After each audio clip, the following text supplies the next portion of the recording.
Well, I think they would like the public to think that scientists are somehow driven by some evil agenda, that we want to get the world all anxious and excited about the prospect of climate change, and that will somehow benefit us as scientists, which frankly many of us would find hilarious if it weren't such a mean-spirited accusation in reality. It's an attempt to undermine the public's confidence in our science, and we take that very seriously. And we are, in fact, we're very troubled that there are those out there who would seek to malign scientists for their own agenda-driven reasons.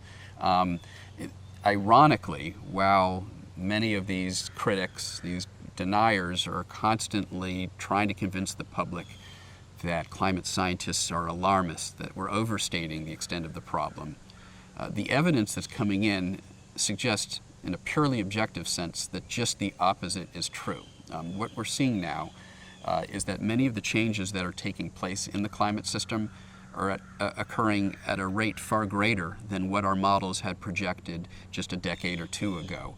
Whether you're talking about the collapse of the major ice sheets, the Greenland and the Antarctic ice sheet, our models had told us that we wouldn't begin to see any loss of ice from the major ice sheets for many decades to come.